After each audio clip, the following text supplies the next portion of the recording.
লা লা লা লা লা লা লা।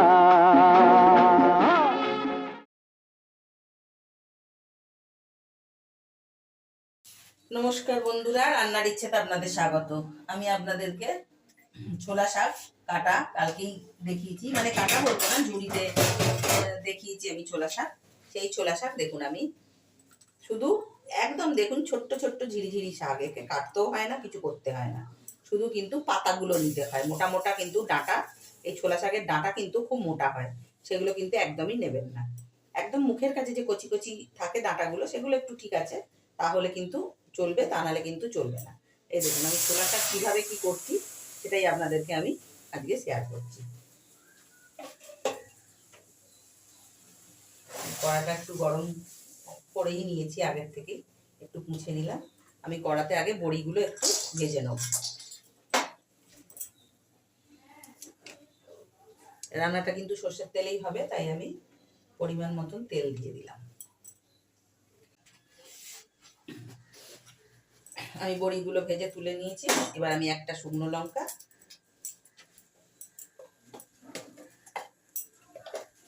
এটাতে কিন্তু কালো জিরে ফোড়ন যাবে, এটাতে 5 ফোড়ন দেবো না।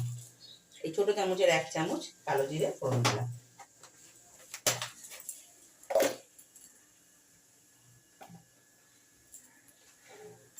এবার আমি এখানে শাকটা কিন্তু আপনারা চাইলে এই কালো জিরে কাঁচা শুকনো লঙ্কা দিয়েছেন, এর মধ্যে কাঁচা লঙ্কা দিয়ে শুধু শাকটা কিন্তু ভাজাও করতে পারবেন বড়ি দিয়ে।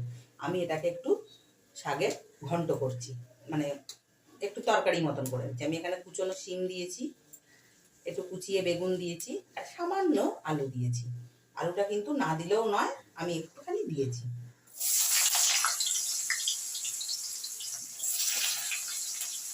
কেননা এই শাক এতই ছোট যে ভাজলে পরে একদমই অল্প একটু হয়ে যাবে, সেই জন্যই আমি এটাকে একটু সবজি দিয়ে একটু ঘন্ট মতন করে নিচ্ছি। ছোলা শাক কিন্তু খুবই মিষ্টি হয় খেতে, সেই জন্য কিন্তু এই শাক কিন্তু বাচ্চা থেকে বড় সবারই কিন্তু ভালো লাগবে। শীতকালেই এইসব শাক যেহেতু ওঠে, সেই জন্য এগুলো শীতেরই জিনিস, সেই জন্য কিন্তু শীতের ইমেজে কিন্তু এইসব রান্না কিন্তু খেতে কিন্তু সত্যিই খুব ভালো লাগে। আর যারা একদম গাছ থেকে টাটকা পেড়ে রান্না করবেন, তাদের তো বলে আর কিছু বলার নেই, তাদের কিছু মানে আমি ভাষা নেই কি বোঝাবো। আমাদের তো বাজার থেকেই সব কিছু আনার, সেই জন্য আমরা হয়তো ওই রকম টাটকাটা পাই না, কিন্তু আমি তবুও চেষ্টা করি যাতে একদমই সবুজ টাটকা থাকে সেই সব সবজিটা আনার জন্য। এবার আমি এখানে শিমগুলোও দিয়ে দিচ্ছি। শিমগুলো একটু নাড়ানাড়ি করে বেগুন আর কাঁচা লঙ্কাটা একসঙ্গে দিয়ে দিলাম।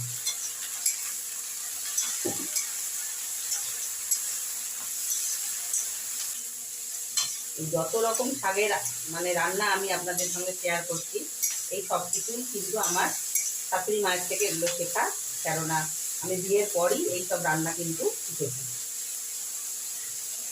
কেন আমাদের বাপের বাড়িতে খুব একটা এই শাক পাতা রান্না হতো না, সেই জন্যই আমি কিন্তু এইসব রান্না কিন্তু আমার শাশুড়ির থেকেই শেখা। উনি খুব মানে শাক রান্না করতে ভালোবাসেন, প্রতিটা শাকই উনি খুব ভালোবাসেন, সেই জন্যই দেখুন আমি তার মতন করেই করার চেষ্টা করছি। তবু মায়েদের হাতের রান্না একরকম হয়, আমার হাতের রান্না একরকম হবে। যাই হোক, ঠিক আমি যেভাবে করছি আপনারাও ঠিক এইভাবেই করবেন। এই ছোলা শাক কিন্তু খুবই মিষ্টি, আবারও বলছি।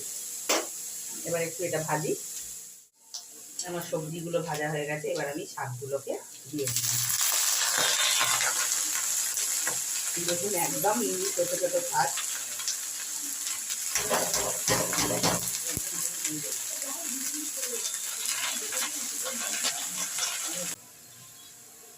এবার শাকগুলো দেওয়ার পর এখানে আমি আমার এই কাঠের চামচের 1 চামচ হলুদ, 1/2 চামচ লঙ্কা গুঁড়ো আর 1/2 চামচ জিরে গুঁড়ো আমি এর মধ্যে দিয়ে দিলাম। এখানে কিন্তু বেশি কোনো মশলাপাতি ওরকম যাবে না কিছু।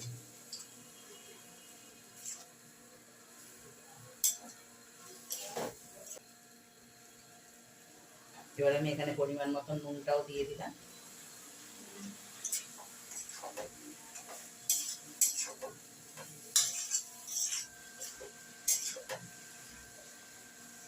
দেখুন টাটকাই শাকটা ছিল, কেননা শাক থেকে সেরকম জল বেরিয়েছে একটু।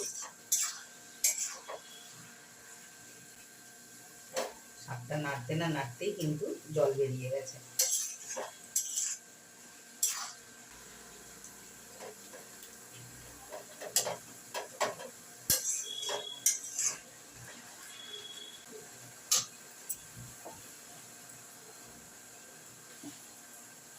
শাকটা একটু এরকম নাড়াচাড়া করার পর আমি একটু মিষ্টি ছিটে দিয়ে দিলাম। কেন যে কোনো শাক রান্নায় একটু যদি এরকম চচ্চড়ি টাইপের বা তরকারি মানে শাকের ঘন্ট টাইপের করেন তাহলে কিন্তু একটু মিষ্টি দিতেই লাগে। আর যে কোনো শাক ভাজাতেই একটু মিষ্টি ছিটে দিলে খেতে কিন্তু ভালোই লাগে। এবার এটা আস্তে করে চাপা দিয়ে দিচ্ছি সেদ্ধ হওয়ার জন্য। এতে কিন্তু আর জল টল কিছুই দেবো না। দেখুন আপনারা যখন করবেন বুঝতেই পারবেন এটা থেকে এরকম জল তো ছাড়বেই। প্লাস যদি আপনাদের জলের প্রয়োজন হয় তাহলে দেবেন, আমার আর জলের প্রয়োজন নেই, সেজন্য আমি এরকমভাবে একটু ঢাকা দিয়ে দিচ্ছি।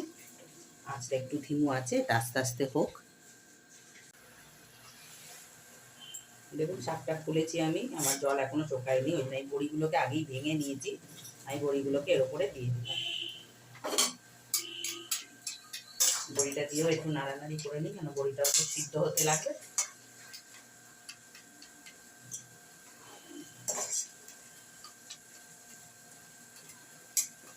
আমি কিন্তু এখানে বিউলির ডালের বড়ি দিয়েছি, আপনারা চাইলে মটর ডালের বড়িও দিতে পারেন, কোনো অসুবিধা নেই।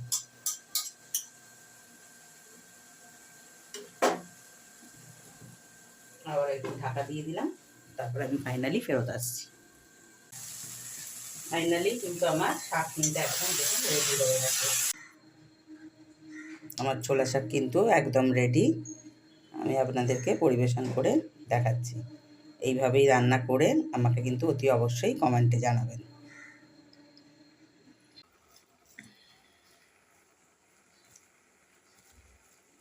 দেখুন বন্ধুরা, দাদা কিন্তু ছোলা শাক খাচ্ছে। কেমন হয়েছে দাদা আপনাদেরকে জানাবে।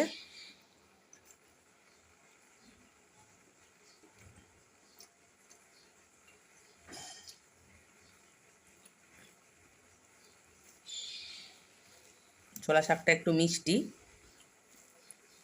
মানে কেন আমি পাতাটা যখন রান্না করি তার আগে আমি একটু পাতাটাকে চেকে মানে টেস্ট করে দেখেছি, পাতাটা একটু মিষ্টি মিষ্টি কেমন যেন, মানে ছোলা তো আর অন্য কিছু হওয়ার নয়। ভালো।